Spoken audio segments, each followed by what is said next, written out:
Hello, welcome to another episode of COYS Live. My name's Chris. You know me as teenwolf7 from COYS. We have Nick and Lex on again. Hello, guys. Yeah, obviously not a great result today. I think we'll get to that soon. But I personally think we should go back to happier times of about 2 weeks ago. And when we can remember, there's been 6 games since the last COYS Live. We've 2 wins, 2 draws, 2 defeats. We beat Man City and Arsenal, drew with Palace, drew with Chelsea, and then obviously lost the last 2.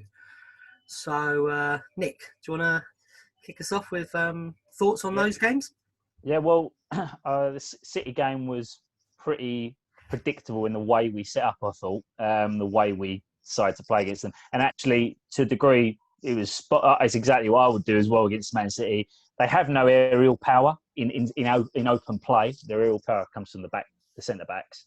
They are not particularly good at high crosses. They relish low-driven crosses and, those little slide passes. We denied them any space in those areas. We sat so deep that they had to kind of cross the ball or try and work one-on-ones and left themselves wide open defensively because of that. So I thought tactically, not my cup of tea having such little amount of possession, but the general idea of sitting deep, blocking space, counter-attacking them was spot on for me. And I thought to a man, everyone did their job really well, really good focus, really good energy.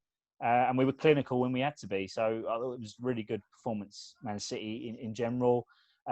Even though I'd still like to have had a little bit more of the ball. But against City in particular, I kind of get it because they do just dominate possession massively. So I thought it was excellent, Lex. I don't know what you think, the City game. I think overall, we have basically 3 variations of playing. We can play the way we played against City and Arsenal and Liverpool, where it's 4-4-2 basically, low standing, and then we attack with 4 counter-attacking. And what we maybe would have expected to do today, and we didn't, and then it didn't work out. And I agree, it worked out against City, and it worked out against Arsenal, and it worked out to some extent against Liverpool until the overtime almost.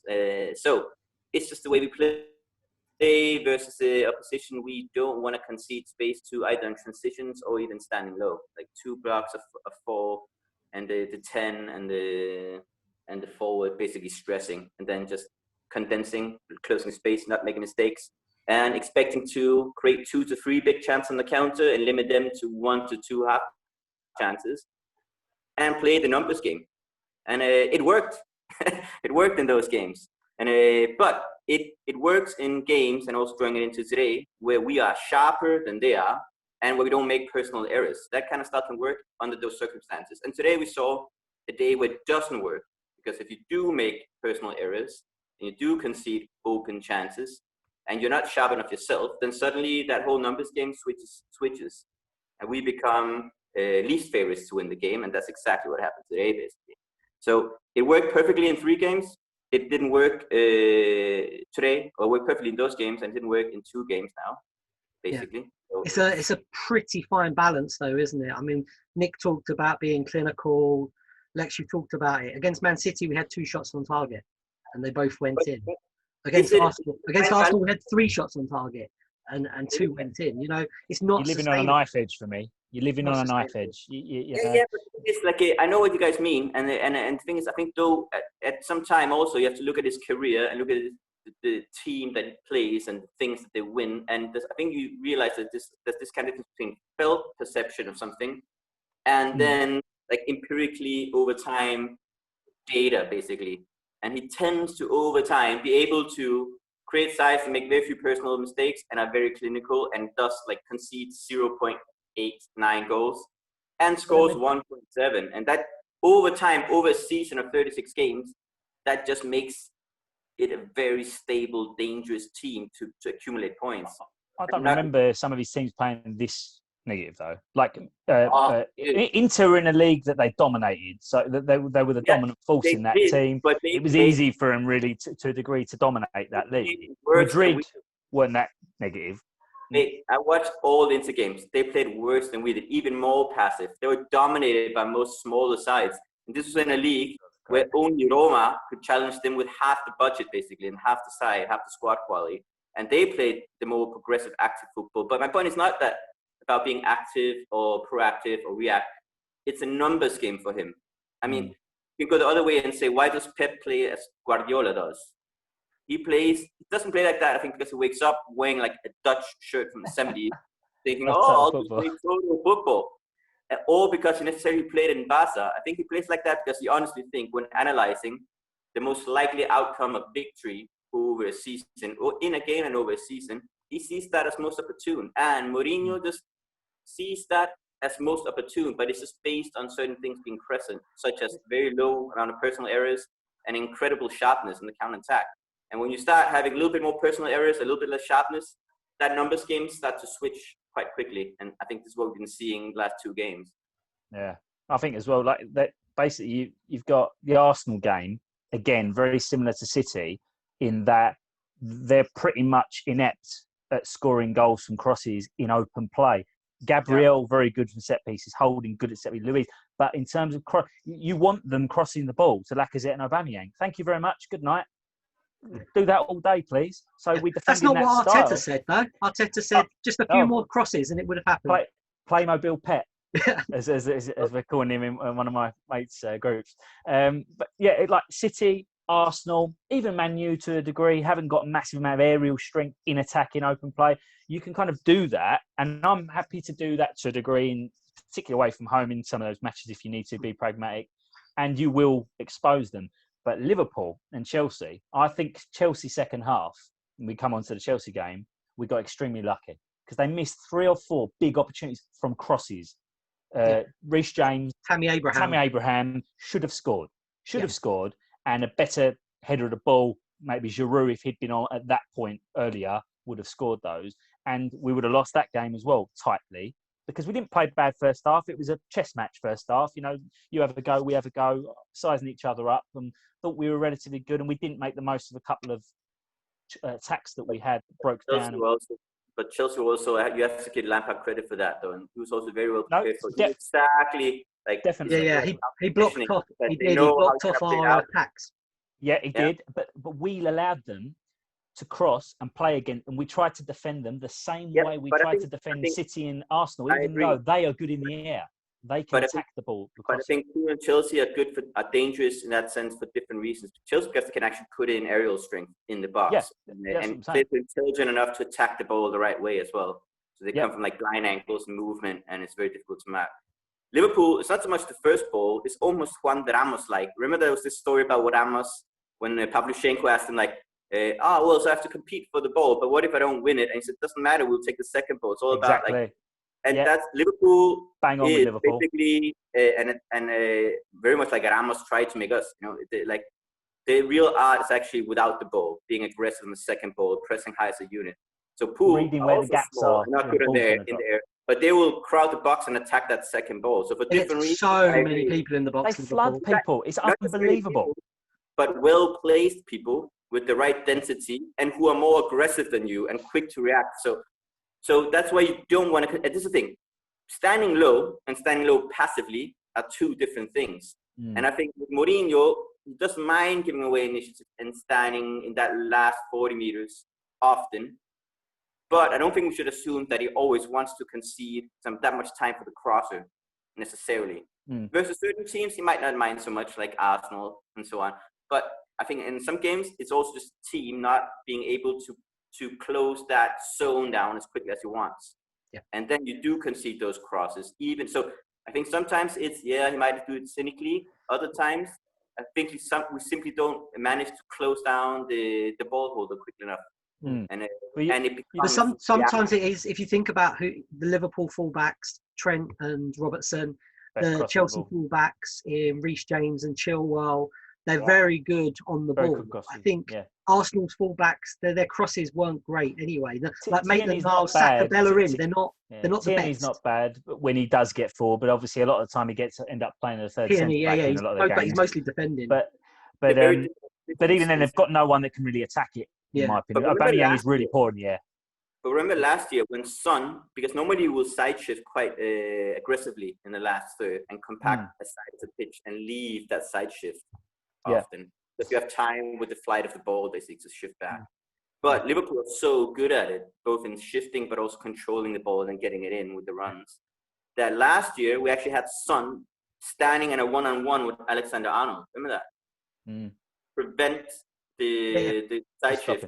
And I thought we were going to do the same thing, because if you take things, Liverpool gets so much praise, but Liverpool in a lot of ways, besides being aggressive in defensive phase and pressing aggressively and being proactive instead of reactive, they're a lot like us in the sense that they're very much a transition-based side. They need the counters. They are basically set-piece side. And when they can't and you stand low, they have a basic, very rudimentary shape that they, in 3 or 4 patterns of play, use through the sheer quality of using that shape in a very predictable manner, but they just use it so well that they will get, again, a numbers game. They will get normally 2 goals a game, even when I think they're far better on the ball than we are. They're far more comfortable on the ball. It's close. My point is that they're also a side that is very much based on set pieces, transitions, and when they can't do that, a very predictable, very limited, very low variation style of shape and 3-4 plays in that shape. They're just very good at doing it.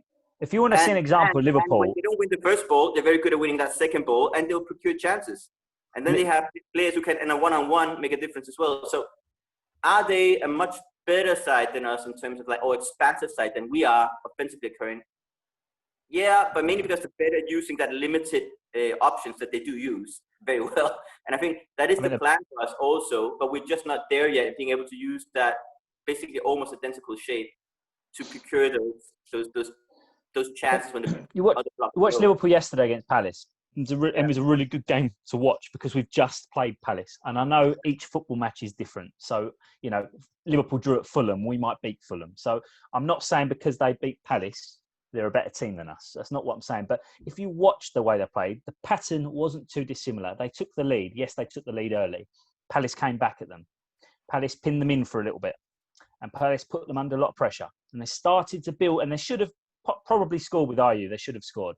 They started to build momentum, but the difference with Liverpool is Liverpool are able to grab the ball and take the sting out of the game. And they took themselves 15, 20, 25 yards up the pitch, held possession for 4 or 5 minutes, sucked a bit of momentum away from Palace, and then within 4 or 5, 6 passes, then bang, bang, bang, grab the second goal. Yeah, and then from then, they take control of the game. Second half, they come out, they don't sit back at 3-0. They come out and they keep possession. They keep in the middle third of the pitch. They keep the ball, keep the ball, keep the ball, keep the ball, bang, kill them off. And the game is then done and that team is finished.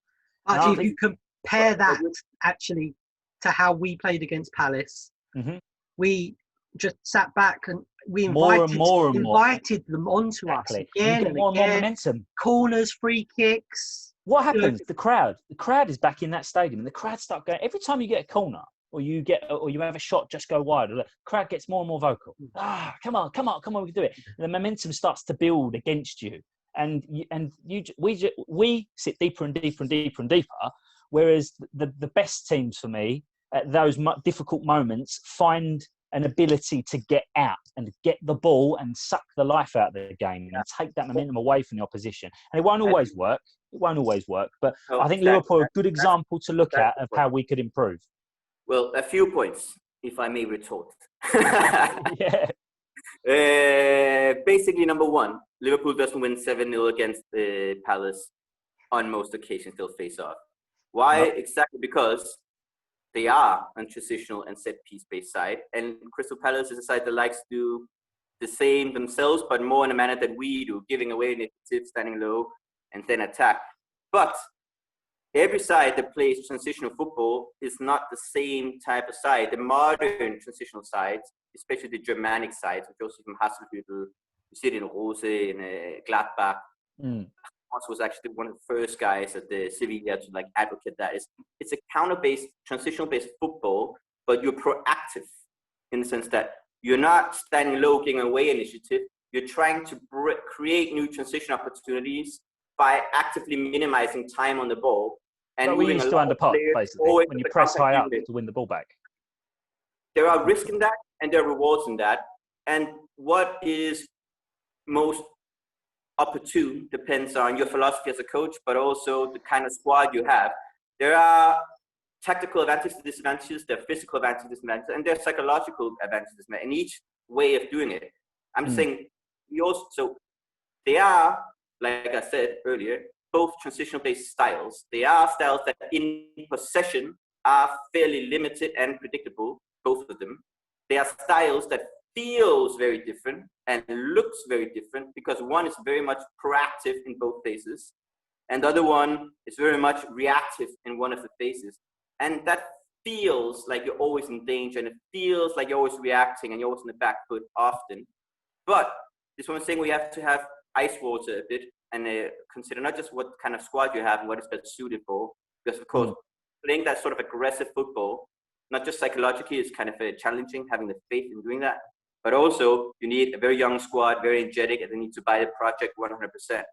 But on top of that, you also have to go past, because I also like, if I did have to play positional football, I also like more playing the proactive sort, even if I have the squad that can do it. But what I'm saying is when we feel we're in danger in Mourinho, they were just shit at it, couldn't execute the way we want to play that kind of hesitant transition strategy. But normally it will feel like we're in danger, but it's fairly controlled. And when Mourinho goes out and says, oh yeah, we controlled this, even though we were reactive for 80% of the time, actually often it's true. Like in the sense that, but it just feels like it isn't true because we're camping and we're not being, we're reacting to movements of the position of the ball. And it feels like we give up playing football though. Like we spend at Palace. But when you do it over, but you can't have a game as a sample size. If you do it over, if you look at Mourinho in general, I don't think it's one game. I think it's we a lot of our games. talking about we literally, even games we've won, a 1-0 away to Burnley, 1-0 at West Brom, we give up trying to even contemplate passing the ball about and just, look, don't want the ball, hot potato. Remember when we were winning against Arsenal and said, we could probably have played more proactively and got a third. But why do it? Odds-wise, we were more likely to win this. And the thing is, it's a numbers game for him. I'm 100% convinced. I don't think it's sustainable, personally. That's I think actually, can we just... it feels like it is. Go on, Chris. But try and put aside feelings a bit and consider over... This is an interesting season. Let's see over 36 games. Yeah. I was just going to say... and Mourinho, if you told us Mourinho, he'll go and say, lads, in his funny accent, he's going to say, yes, I understand you. It might feel this way. It might be perceived this way, but it's a control risk-taking. And if you look over time, or 20 years, boom. Okay. Yeah. Next, I think we're going to come back to. We'll come back to the tactics. A lot more to talk about. Anyone got any thoughts on today's game? Because we kind of haven't mentioned it yet. Everton game replay, basically. No life, no energy. Everton, Leicester won the game without having to do particularly much. Second gear. That's how I felt watching it. I couldn't say they created 20 chances and destroyed us, but they certainly deserved to win the game, and we posed little to no threat, basically. Do we think the penalty made a difference? Do we think we would have lost anyway? I mean, we weren't playing that well. It certainly didn't help. But I think we would have lost anyway. We could have done better without giving away a penalty. That's good insight there, Nick. Right on half time, right, that kind of moment right before half time doesn't help. Changes your team talk completely. I think we were lost anyway. The way we were playing, the lack of energy was from minute one really, and like Son, Kane looked knackered, and their touch was even Kane's touch and passing was horrendous. There wasn't one player you could look at out there and you thought he's playing really well. I think it's a really good game to have before this COYS Live, as shit as it was. Exactly because I think it illustrated certain things which are quite relevant exactly for this whole thing, like the style of play. What does it need to succeed? Because it can succeed, and we know it can succeed, but what does it need? It needs to, this kind of numbers game, playing this reactively, this passively, it needs you to not commit personal errors. Besides having good collective organization, side knows what to do, and it needs to be sharp. And it needs to not knacker your players out, because defending for 90 minutes is so tiring, and that's what we're doing. And I think that is draining the energy from our players, because every time we counter-attack, we've got to cover like 50, 60 yards of ground to put that counter-attack together. That alone is knackering. But when you're also... as a left back... when I played that fullback and I'm sitting there and I'm marking my man, and you're marking uses energy, and I think some people don't realise how much energy and focus, mental focus, that requires, and that is tiring. And that's why you see mistakes. Some not Warriors today. It's just complete brain fart. But you see often late in games, smaller teams in particular, their resolve gets broken because of the pressure. It's because it's very, very difficult to sit and defend for such long periods and concentrate. And that concentration goes, and that one pass that you were cutting out earlier in the game gets past you, bang, the opposition are in, and say Man City, Mahrez kills you. And that's why when you consider, and that's why you consider when you consider style of play, like the psychological effect of a given style of play on you and the opposition is a thing to consider. So you run more intense yard playing as Liverpool does, for example, but you feel like you're more on the front foot and you're more active rather than reactive, and you feel you know what you're about to do, because even in defense you're forcing the situation. So it's called like cognitive expenditure or something like that. Like you're spending less mental energy because you're playing to game plan you wanted to play it when you feel confident playing in. So you are prepped for it and you feel confident executing it. And then you're shaping the game more than you're being shaped by it. And that does spend less energy and you feel more confident as well. I'm sure most of us have played football here, right? At the same time, you are running more bursts of intensive yards. So again, it becomes this calculation. Not the whole team though. The whole team doesn't have to. No, because the defenders, the four defenders and Højbjerg and Sissoko are not running as much. Because they haven't got as far to go. But the others, they are absolutely some of the best tired. Me, even counter-attacking sides, utilise like what I call it passive possession. You're not actually trying to score. You're just holding the ball to take a break and tire the other team out and wind them up and bring them out at you so that you can kill them again. Because what happens is teams get so annoyed that they haven't got the ball, and they're losing 1-0, for example. They go, and they push into you and they press you, and bang, you kill them again. And that's it. This one thing down fast. This one thing with Liverpool, for example, they're not actually an expansive team in possession, but they know how to retain possession. Oh, they're excellent at that. And outstanding at that. But also, they know how to retain possession because the opposition knows that the moment they try maybe impress them higher or be aggressive against them, they're the best transitional side in the world and probably put one in behind them. So they're very good at countering from any position, though. Even if they win the ball in the middle third of the pitch, they're excellent at countering in a smaller space, whereas we're very good from a deep position. Liverpool, you know what they're going to do, but they still do it. Mm-hmm. So, again, people give them too much credit for being like this, and Klopp as well. It's just like, I like Klopp, but it is what it is, that style of play, and he didn't invent it either. But it is what it is. He's not the only one who does it. There's a lot of people who does it well. Hasselhüttl also as well. But the whole Red Bull Academy. But the big advantage I think it has versus the old school counter-attacking way that we're doing is psychologically it makes the players feel in control, gets the fans on their side, makes the opposition feel small. Teen Wolf, you're right. The whole side always moves as a unit, and certain players always move more. But in that kind of pressing proactive style, you do run a lot more intensive yards overall than you do in an old school way. Cool. So you have physical expenditure that is higher, but you have a mental expenditure that's probably lower. Yeah. And on top of that, it gives fear and a sense of like a disorganization to the position, and also like they maybe can't trust themselves to play or hold the ball, which also means that maybe they'll stand lower and not. Liverpool mentally beat a lot of the teams before they even step out onto the pitch.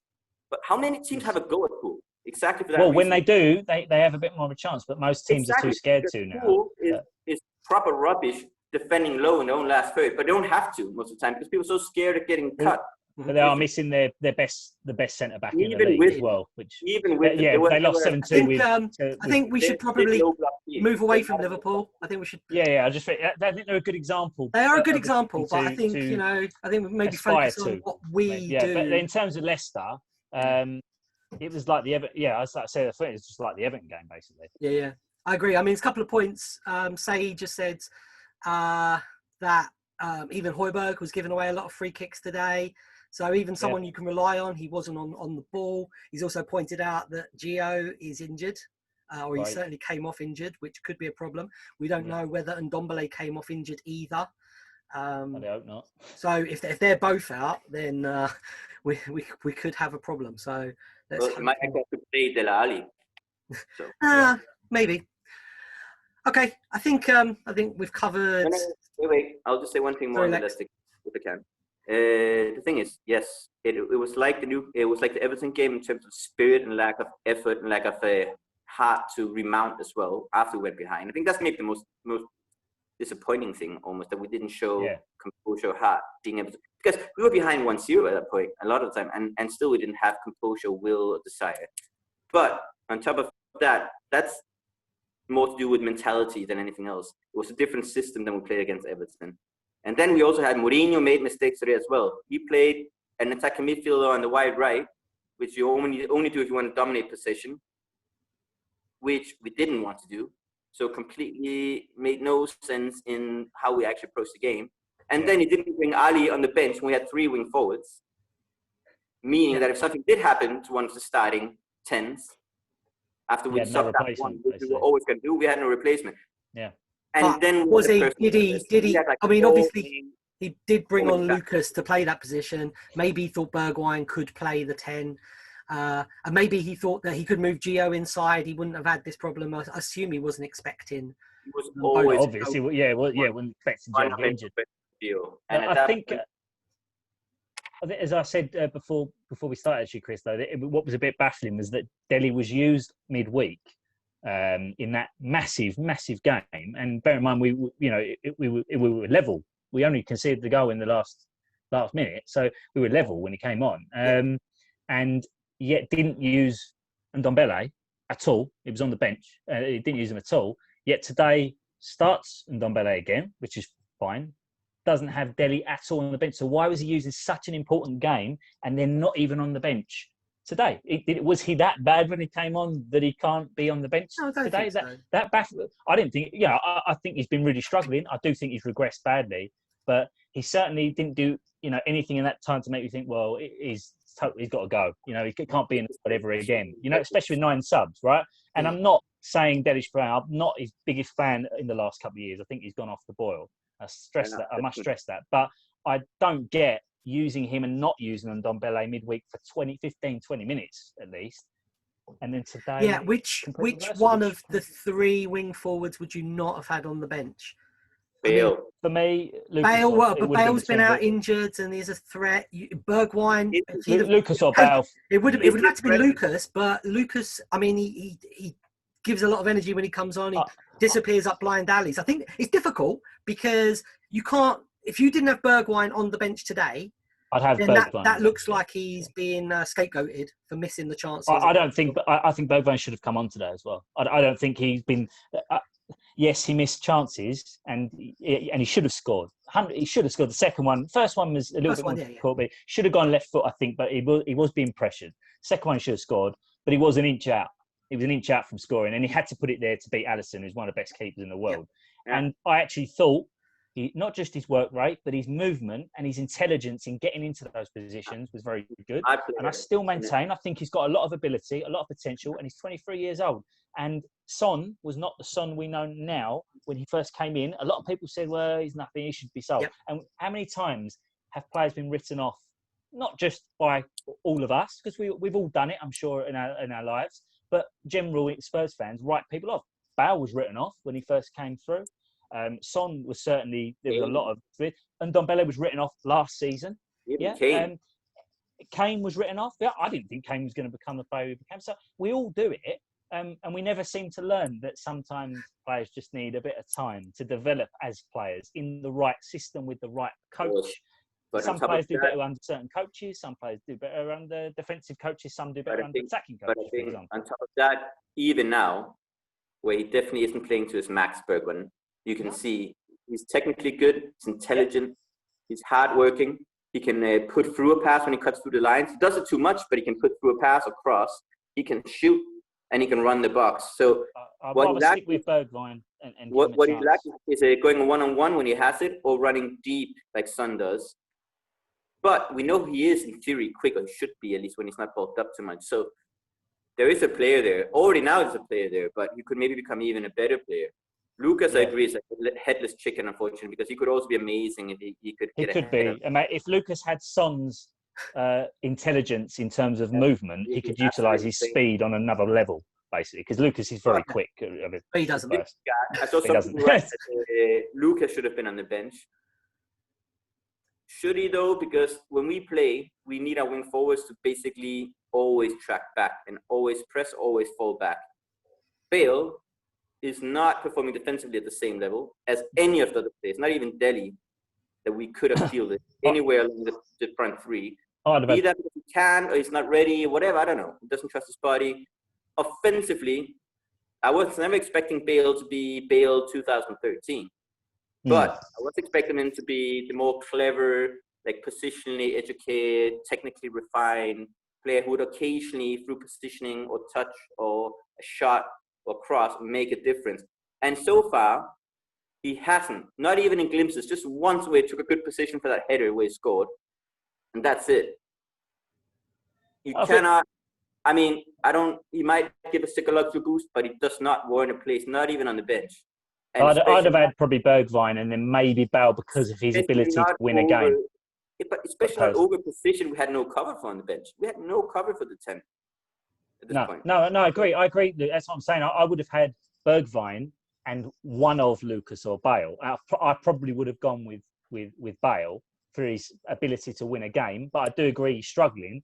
And then I maybe would have had Delhi because at least he can play in that kind of central area naturally. You don't want to be throwing Bergwijn's in who's better off the left or the right into that. But if you've got 9 subs, use your 9 subs. Structure the bench properly so that you can cover. I mean, that was Lex is saying, probably spot on with that. That was probably the small one. I think we should move on. Yep. Yeah.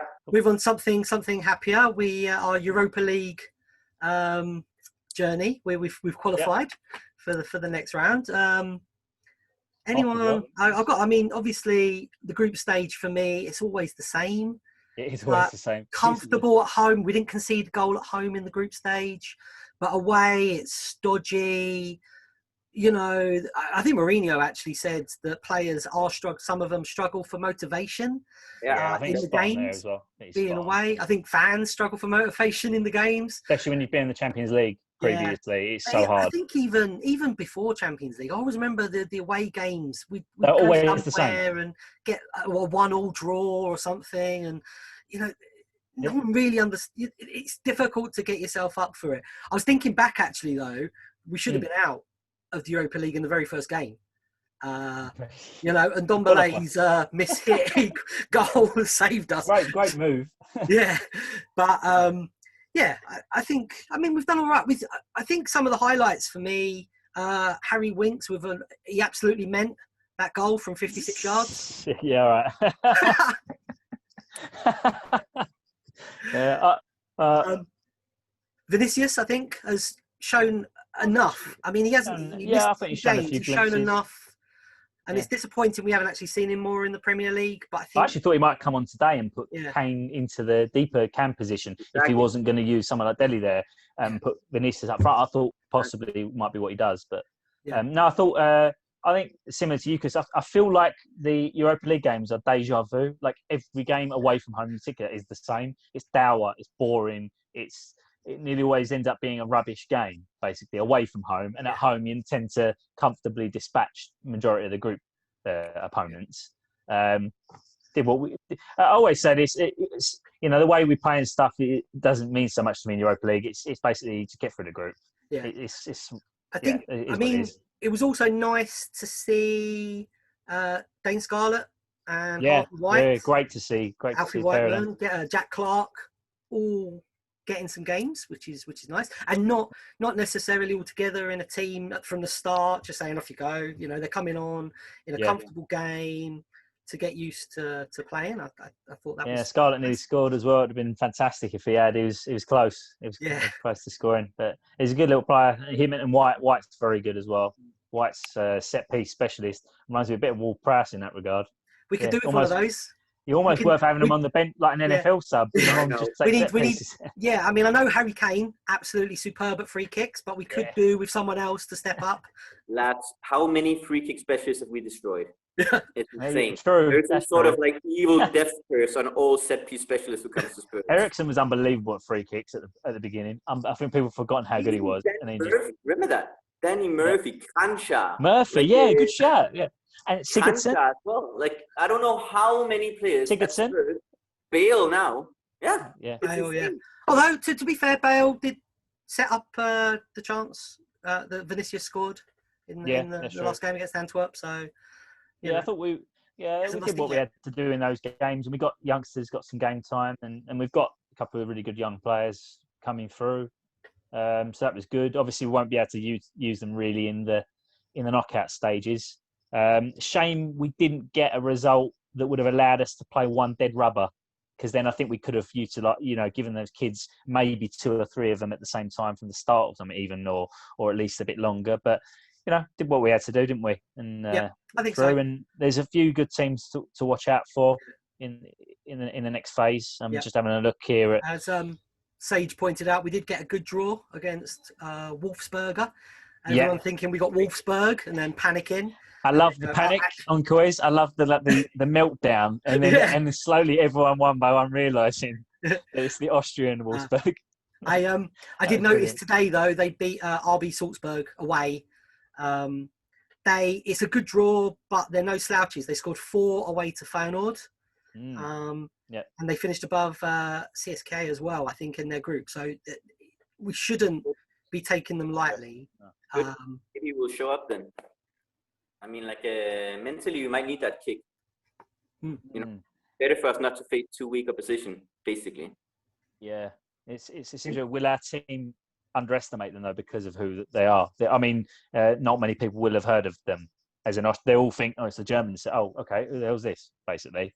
But Austria again with Salzburg, the whole Red Bull Academy, but in general they're part of this whole Germanic transitional kind of like super aggressive, high pressing, direct playing. I mean, probably gonna be a handful.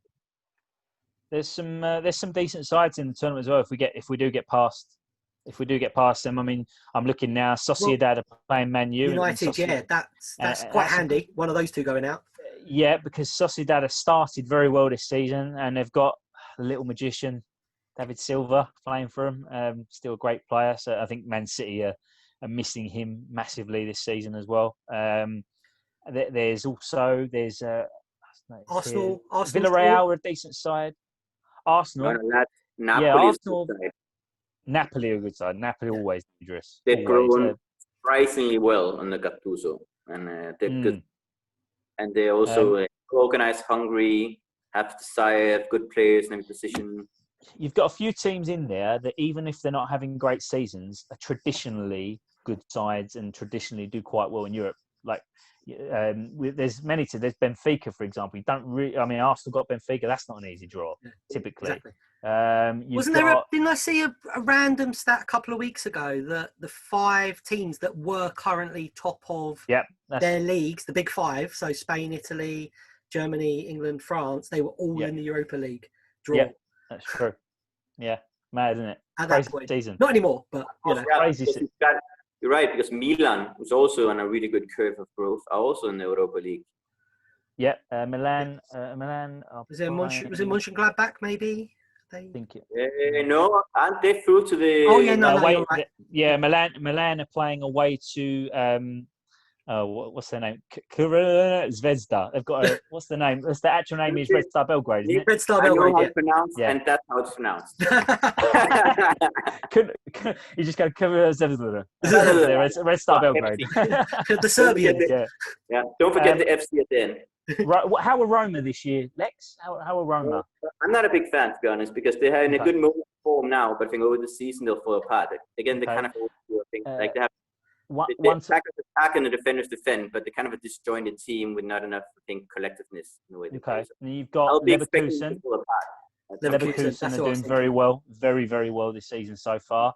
Generally, different sides are like the whole school they have going now is basically like junior Liverpool. You know what I mean? Like most Germans that mini clubs. Change the module, you can change the module, but that's not the point, because like Mourinho often talks about principles, no?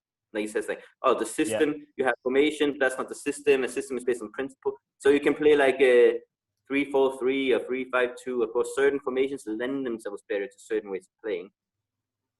But the system and the principles of the system is super aggressive, super collective, super compact, always trying to be active, not reactive. They are transitional based like Liverpool is, but they're active transitional based. They're proactive transitional based. And so almost any side we get from Germany or Austria, they're going to be in our face, most likely going to be pressing, going to have drill counter-attacking, move as a unit, and they're just going to be really uncomfortable, most likely. I wouldn't be surprised if the Wolfsberg or whatever is exact. They might not be as good, of course, individually or collectively. But that's probably going to be the mold. Like this is the mold occurring in Germanic countries, and it's not a bad mold, and it's really uncomfortable. So, quick question from Sage: who do you think is going to win it? Are we realistic challenges in the league or the Europa League? Europa League. Yeah, we're definitely one of the strongest sides in the tournament. I do think I've got a feeling Leicester will go quite far. The way they play. Rodgers doesn't like springtime, does he? No, that's true. But the biggest thing is Sevilla aren't in it, so everyone else has got. Everyone's got a chance. Fair point. But I mean, if you look at the clubs, you've got to think United will be up there. If they knock Sociedad out, I would imagine United will be out. I still, if Arsenal navigate the Benfica game, I think Arsenal will go quite far, because I think the English sides will do pretty well against a lot of these teams. I think the ones to look out for me are Leverkusen, Milan, Shakhtar Donetsk are never an easy game, especially away from home. Yep. But don't they have the winter break? They have a massively long winter break, don't they? Yeah, they do. And if they do have that is always a disadvantage. Yep. Napoli, I think, are going to be right up there. Napoli, and if they get the fans back in the stadium, they're going to have a cauldron as well. So basically, we're saying at 1 of 10, maybe. No, I think if I was narrowing it down to 2 or 3 sides, I think I'd say Man United, Napoli, and I said not Salzburg are decent. I'll go Leverkusen. I think Napoli, Leverkusen, and Man U are probably the 3 teams for us to really watch out for. That's not saying there aren't other good sides, but I think those sides at the moment are in, good. Will be a very good challenge. I think the Leicester. Somebody mentioned Leicester. Yeah, they might not have the squad. They might not have.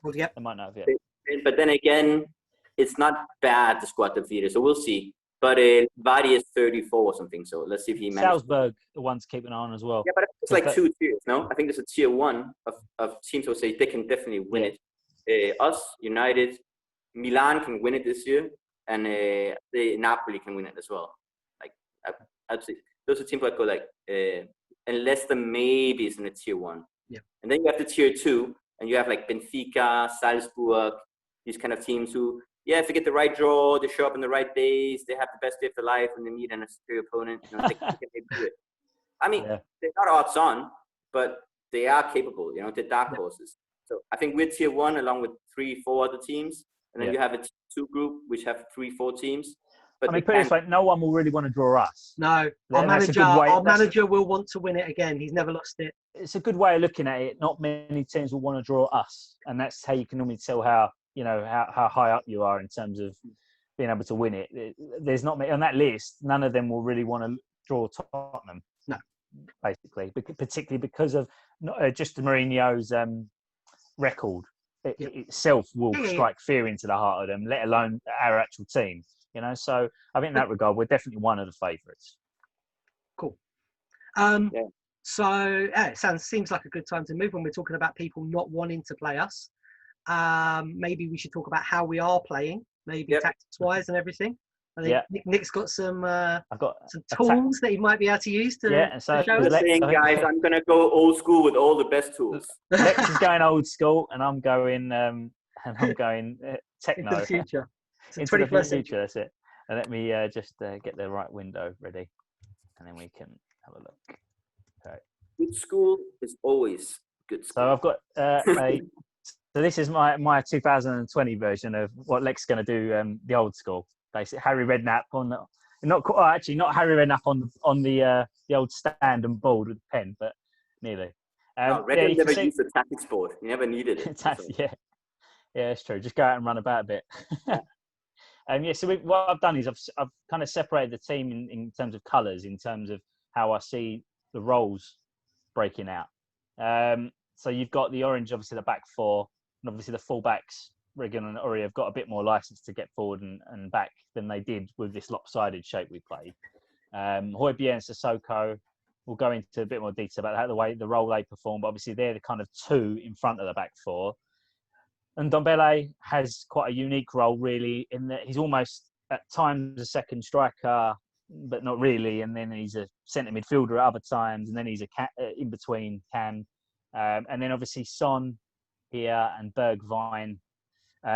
They do slightly different. They do different roles, but they're both playing as wing forwards, as you will. Although sometimes Son becomes a striker. But I'll let Lex go into a bit more of the 4-4-2 shape. Wait, is this in a transition or sustained position? Let's talk in general the way we just line up first and foremost of the players that are tending to play most of the time, and then obviously what we've got we've got a triangle shape kind of in the midfield as we've set up here. You've got Højbjerg, Sissoko, and Ndombele. But the way we tend to play, certainly in the transition to me, Lex, and I'll let you come in here as well with your ball. But to me, when we break and we've been sitting, say, deeper, so Dyer and Toby are in the box here, Noria, Reguilon is kind of a good outlet for us to counter-attack. And you've seen quite a few times he's absolutely darts on the outside when we break, particularly against City. I think he did it. Højbjerg and Sissoko, I think they've all kind of covered this on Sky, right? Which took away from a bit of the analysis we were going to do, which is the fact that these two are both dropping into the gaps here and almost become like a back six when we sit low. Son and Bergwijn isn't always the same. I'm sure Lex will show. Sometimes we go more of a 4-4-2 and Son drifts central. But what I've noticed is a lot of the time what happens is when we're sitting deep is Kane drops right in. And that's why you've seen him in such defensive positions so often. And actually, what happens is that Tongi is almost left to roam in this area while Kane drops in. And the reason being, when we pick up the ball and Kane picks it up here, Son goes, Bergwijn goes, Tongi drifts up slightly, so he's a little slide pass away from Kane, and Kane can play the long diagonals or the quick transitional based passes into Son.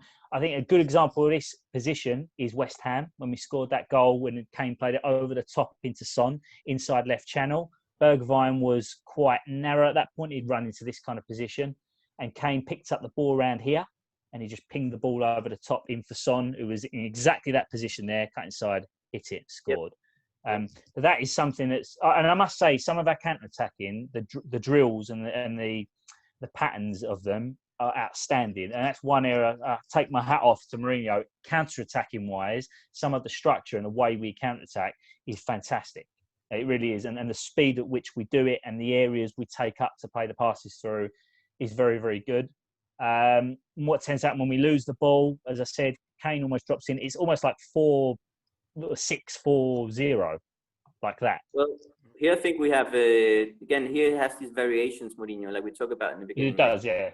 At times, he will defend with two backs of four and two forwards, basically stressing, and then compact like that. But against sides where he feels we can be slightly more adventurous, and again, when I say adventurous, I mean like Mourinho adventurous, he will play like a 4-2-3-1, even in defensive phase. So instead of having two backs of four and two forwards and go 4-4-2, we will play an actual 4-2-3-1. So we'll have that back six, the back line of four, and the two defensive midfielders who then are split laterally. One is on the right and one's on the left. Mainly Højbjerg is on the left. And then you'll have the three. If the ball's on the left wing forward will engage, but the right wing forward will stay on his side and compact slightly, but on the line of the mid, slightly higher than the midfielders. So we are only engaging 6 to 7 players all the time in the lowest part of the block, and then we're having potentially 3 players able to both press higher if they play back, but also counter quicker. So it depends a bit on how adventurous and comfortable Mourinho is. Sometimes we'll defend low in a 4-4-2 block, and sometimes we defend low in a 4-2-3-1. So, certainly seen this kind of shape, Lex, at times where Ndombele is almost with Kane. And then you've got, like you said, like you've got Son and Bergwijn on either side, Højbjerg and Sissoko there. And then if So they do drop in. But let's say the ball is moved to the side of Son, right? In that case, Højbjerg will shift over, and Sissoko will lower himself slightly and become central, so there's no playmaking space. Yeah. And Bergwijn will also side shift somewhat, but to the line more or less of Højbjerg. So he's on the midfield line. Right there. And then one forward Kane might constrict Sut a little bit, like that, a little bit more Kane, like that, right? Because that way we can compress a little bit higher and a little bit higher in the pitch, but still side compress. And when we get the ball, we have more people higher on the pitch to counter attack. But this is our more attacking defensive variant in our own last third. The defensive one is basically if the ball is on Son's side, he will be out. Højbjerg will be in a line of the center midfield. So down with Højbjerg as well. Yeah. And Bergwijn, he also joins the line. Like this? Yeah. Even lower, slightly lower. And then one of the forwards, Son, he will be there. And Son will be slightly lower as well. He'll be engaging someone, but slightly lower. Like that. And then maybe Ndombele will be slightly more central. There. And then but it Kane could also drops be into Kane and Ndombele, right? Point is, it's often the 10 and the centre forward who are allowed to stress. But besides that, it's two banks of four. One goes out in active marking, and he has backup either from one of the forwards or from his Son does always seem to be the one with the more freedom at the two wide players to break and make the run in behind, which makes sense considering his movement is unbelievable. He's the quickest and he's got the best movement of possibly any player in the entire league as well, off the ball. I think his movement is world class. The point is with Mourinho, he's very much this kind of systems man and a concept man. So the shape is constant, more or less. Who is where in the shape might change. Yeah, because sometimes actually what's happened is Ndombele has actually ended up almost left midfield like this. Son drifts in. Yep. And Kane goes up into here, and that's what happens. If I may go old school here for a while, just for principle as well. Let me stop sharing my screen, and then we can look at Lex. Yeah. All right. Just tell me if I don't know how it's going across, but I'll just try. All right. Let's see here. Nope, that didn't work. It should be. There we go. Old school. Look at that. That is proper old school, lads. 70s tactics session coming up. But all right. So basically, we have two different main scenarios now in the positional phase. How we want to end up in transition, where we attack with 4, basically. It's the yellow one. And how we want to be in sustained possession, where we attack with 6 and defend with a block of 4. So if we look at the transitional one, all right? Can you see it? Yeah. The point is what Nick was showing about maybe Tanguy drops deep and becomes a link point to 2 deep runners is true. One comes low and the other one goes deep. But the point is we want to end up in the last third more or less in a constant shape for several reasons. Mainly because it allows us to stress defense in a certain way and do certain patterns of play, but also because it creates repeatability of play patterns. And we can drill it based on always knowing where we are positioning on the pitch.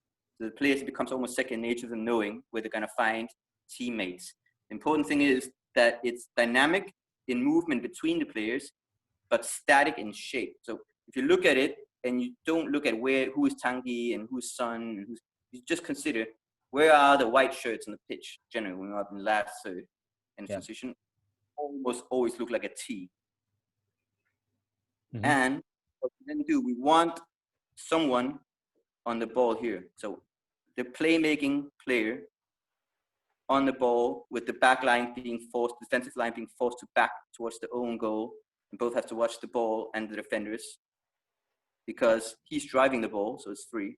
And they're pushing the line backwards because defenders have to push back with forwards running with the ball uncovered. So defense is going this way, being driven back. And the tenor is just advancing until he finds that ball. The important thing is that it's not static because this guy, often you'll see the forward, all right, I made a mistake here.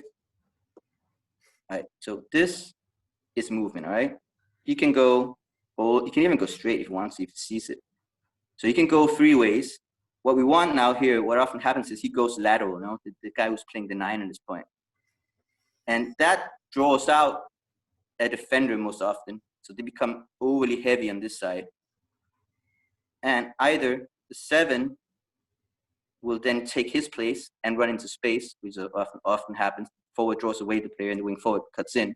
Yeah. Or even sometimes the 11 will overrun his fullback who's putting in here, and he'll run free for this pass. But the point is, we have these 3 players running deep and 1 ball holding player, and they will positional shift between them to draw the defense to one side and then open up a space on the other side mainly, or just to move the defense around to see if they can create an opportunity to play. So why, Lex? So quick question: Why is it primarily? It feels like it's Son, the one that's played in from. So we're always getting in inside left. Why are we not doing the same inside right? Is it because Ndombele and Kane are right-footed and it's naturally easier to play that ball, or something else? I think this is also why we're lacking a little bit from Bergwijn, for example, or even from Lucas. They're 2 quick players in theory, but they're not, for some reason, inclined to attack space directly, and which is weird. Although Bergwijn did it against Liverpool to get in, yeah, but it's still not the kind of run Son makes. But it was, but it was the other side. I mean, is Bergwijn playing on the wrong side then? Remember the goal Kane made? Who was it against Arsenal? Arsenal? He's a left winger, really. The thing is, he likes to act almost as an attacking midfielder at the moment. He doesn't want to attack the space deep like Son does, or cutting diagonally. He likes to cut in between the lines at the moment. I don't know if it's because of lack of confidence, whatever. But for example, the way Kane scored against Arsenal was always being driven forward. Okay, so now the 10 is here. Yeah. So, Bergwijn, he brings in his marker centrally. Okay. And Son is just running, following here. And what happens is Bergwijn moves in, his fullback moves in, the defense is still here, and Bale becomes the left wing forward, basically. The pass was this, no? And then goal. Which goal are we talking about? Was it 2-0 against Arsenal?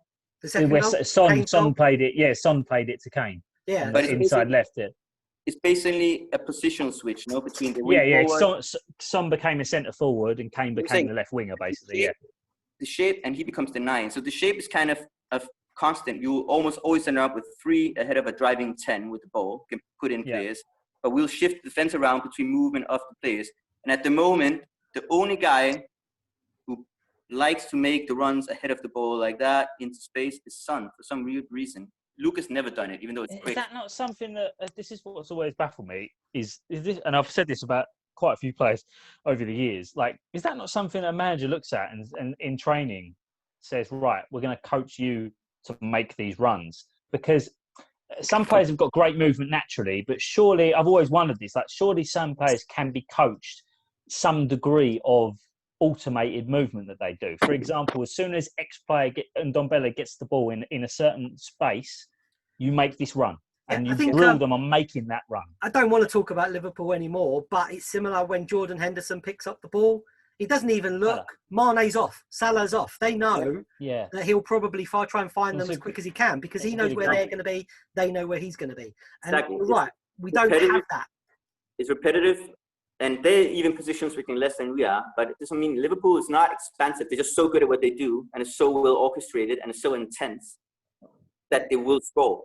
They will create. We seem to lack patterns of play when we're not just counter-attacking. Like when we've got a counter and there's loads of space. Like I'll give you an example. You've got Reguilon today, cross a ball from Tongi. Reguilon stretching a bit because he didn't quite anticipate it, and he managed to put it back.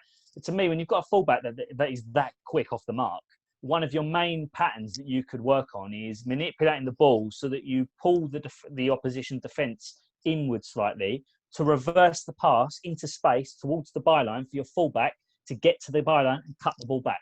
It's something that some of the best teams have done. We don't seem to have any automated patterns where Reguilon knows as soon as a certain player gets the ball, he goes. He just goes. There's no thinking. It's drilled into them. They make that run. And when you've got that kind of speed, good luck to the opposition trying to defend you. And it can even work against teams that are sitting back a bit if you overload them, if Son pulls out there. and Reguilon's with him. And Son plays the ball inside to Ndombele. Reguilon makes the third run, and Ndombele feeds the ball through. And I'd say the best team at that, Man City, are the best team at that third. De Bruyne, the amount of times he makes that run into that gap, it doesn't have to be a fullback. De Bruyne makes the run behind the fullback, between the centre-back, into space, cuts the ball back, City score tapping. Sterling scores a lot of the time. Yeah, Chris, he scored them so many goals like that. And I know. That is an automated move. That is not something they're just doing on the fly because they're quality players. That is something they have worked on in training and it helps because they've got quality players at the they can execute it as well. But shot, and they can execute it. Yeah. For me, we lack all like patterns of play in possession of the ball. It's on the counter-attack. I think some of our counter-attacking movement and play is superb. I don't think we do it frequently enough. I think we get penned in too much and we stop giving up the ability to counter-attack for some reason. But I think you have to be a more well-rounded team. You have to be able to attack teams in different ways. And I think that's where some of our rivals are better than us. Even Leicester, to a degree, showed today that they can hurt us in a few different ways. Better side possession than we are. Pardon? They're much better side in sustained possession than we are, but they're also a better side. They're also good at counter-attacking. But even like Rodgers is an interesting guy, in the sense that he's created a side that is quite able and complete to do most things well. You know, they can change systems. They have several plans, actually quite a lot of plans that they play reasonably well. They can play sustained possession, but not just in containment and then a side shift and then a cross that you always know is going to happen like Poole does. They can actually play like a short passing, piercing game, more like City wants to do as well. And they can also, of course, play a more rudimentary crossing-based game. Again, a set-up crossing-based game. Crossing is not always cross is not a cross. You can work at a cross to be able to arrive at a certain angle with players arriving in certain spots. Exactly. But passes and crosses can look really bad if people don't make moves. The best cross can look terrible if there's nobody in the position they should be in. You say, oh, why is he putting the ball in? There's no one there. If it comes from certain angles and the players are not positioned certain ways, it's almost impossible to generate power. And like having a good cross is actually it's a crafted movement as well. Like that's what I'm saying. Like people have like 500 cross in the box and say, well, we had 500 crosses. Yeah, but were they good crosses? You know, were they crafted cross? If you have the right runners, and that's not the same thing. Yeah, and it's not a surprise. There are certain players that score a lot of goals from crosses, and it doesn't matter whether it's the same person crossing or not. Their movement is where it's going to be. And it encourages the pass or the cross. Yeah. They're good movement. Yeah. You see great passes of the ball, Luka Modric. As soon as someone like a Modric gets the ball, players make runs because they know he can pass the ball, and it works in reverse. If players, Son, the amount of times he gets put through, not just this year, but in his career, the reason he gets put through so often is because he makes such good movements and people know he's going to make those good movements that you instantly put the ball into certain areas knowing that he makes that run and you don't have to think about it. And this is where we turn to the great Harry Redknapp, because and also a bit like Zidane, for example, because if you have good enough players who are intelligent enough and who play long enough together, they will often almost start to look like coaches maybe even working them well. But that's basically because a coach like that often gives a lot of freedom to those players. He often plays the same side all the time because those are the star players. So they'll start to develop kind of de facto looks like a well-worked system. And telepathic like Kane and Son look like. But... No, that's the opposite. Because Kane and Son, this is the difference between Poch and Mourinho, for example. Because there's a reason why now Son and Kane's numbers are exploding. It's true that in sustained possession, we do have a shape that we're trying to implement and a way of patterns. It's just not well implemented yet. But I think he is working on it. What do you think that is for us to create chances? I'll show you in a second. But on the counter-attacking side, it is very well worked and quite well implemented normally. And this is why suddenly you have the synchrony or harmony of movements, going against the ball, going deep, manipulating the defense, like I showed you with the T shape. Pulling in certain ways to pull out defenders, then open up. And so it's no coincidence using an explosion of numbers, but it's mainly happening on the transition. It's happening because it is well worked. Because if you just have intelligent enough players, less players, you will see it less repetitively. less quickly and involving less players. Yeah. And The problem, Lex. You start seeing that same pattern involving 5-6 players all the time. That's coaching work. When you see the problem we have though, this explosion is just 2 players. Like we've scored, and also it's we've relying scored 25 goals in the league. 20 of them are Kane and Son. And it's relying on them being superhuman, like taking every chance they get. And as soon as they have an off day like today, good night. The others are just not contributing. And is that because the way we're set up is to maximise Kane and Son to the detriment of the other players? Yeah, I think we're not getting the best out of other players. Like Ndombele and Lo Celso are 2 players that have to have the ball, and the more they have the ball, the better they play. They find a rhythm with that. You see, a lot of people saying Gio's struggling, right? One of the reasons is it's been famously said about him in the past. The more he gets the ball, the more he's fed the ball, the better he starts to play. He finds a room. He's very much one of those players that needs to see the ball, needs to be in the game, and that's where you'll see the best of him. So playing the kind of style we're playing is almost the complete opposite of how you get the best out of him. Simo Vertonghen needs to see the ball more, needs to be on the ball. Doing things in possession is where his strength lies. So if he's meandering around the pitch, seeing the ball every 10 minutes, you're going to limit how much magic you can get out of his boots. Son and Kane, I think, can do both. I think they can play in possession and on the counter-attack. And so I think you could see the best of them if we were a more rounded side with more strings to our bow.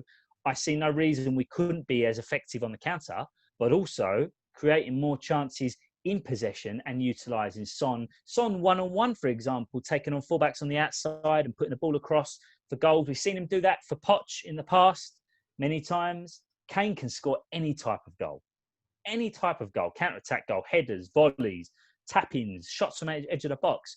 So apart from free kicks, the only thing he can't do basically is free kicks. Don't let him on free kicks and don't let him on corners. That's your Roy Hodgson.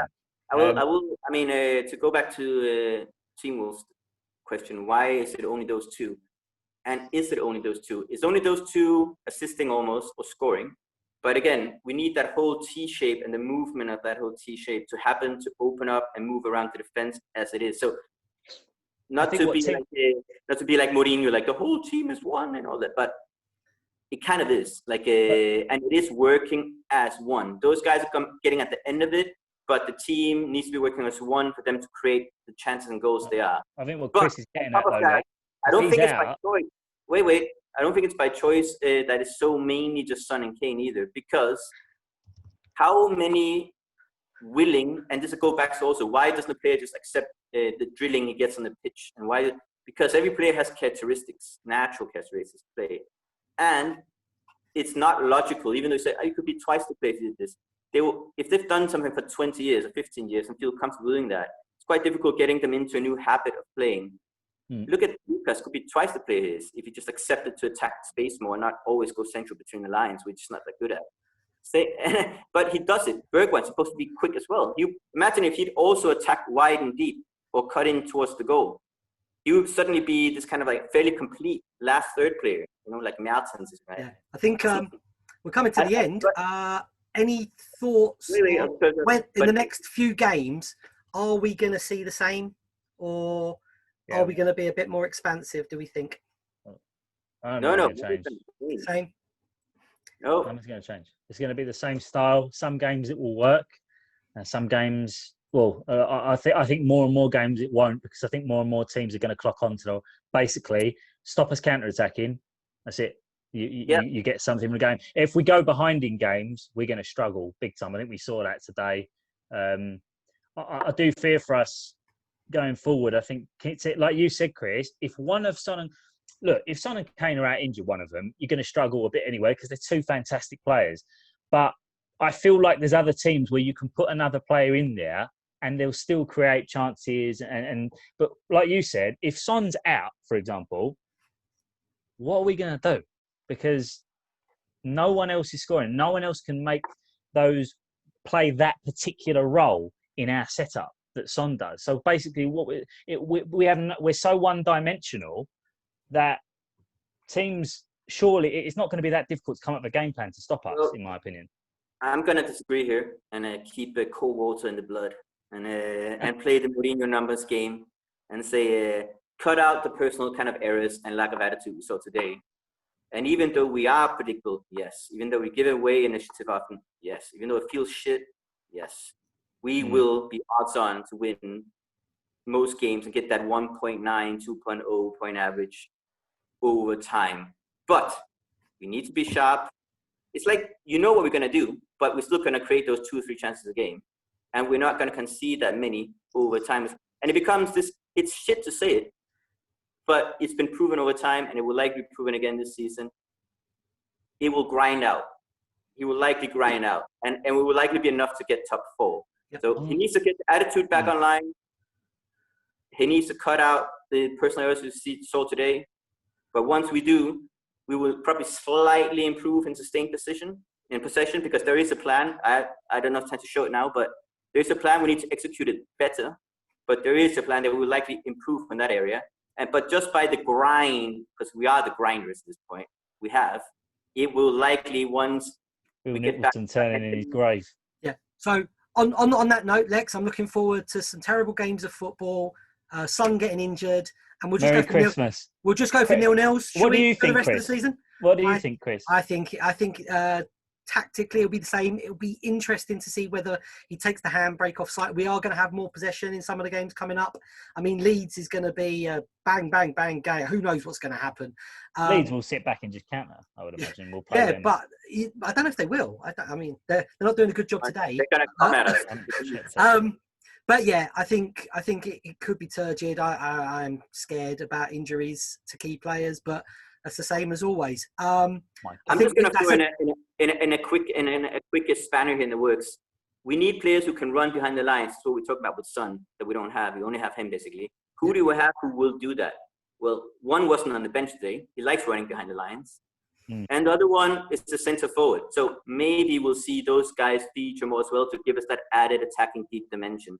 Yeah. Because we've been using them very sparingly. And like you say, Son can't keep on being the only guy to run behind the lines. So. I think we'll challenge for top 4 purely because it's a congested league and it's so tight. The title talk was way too premature, I think, and we all got a little bit excited. But yeah, the title doesn't really come into it till March time anyway. Really, I think it's fair enough to get excited when you've just it's that tight as well. When you've just beaten Man City and Arsenal and drawn with Chelsea. I think it's fine. And we've forgotten that we did beat those teams before as well. Like, there's been times where we've beaten Man City at home quite often. Yeah, if you don't get excited in them times, then you might as well get a little bit excited. You've got to live in the moment. Exactly. Okay, right. I think we're gonna have to end it there. Thank you, Nick. Thanks, Lex. Thank you to all of the audience as well. It's been great. Let's hope next time we meet, we're talking about happier times. Thanks for watching, and come on, you Spurs. Come on, you Spurs.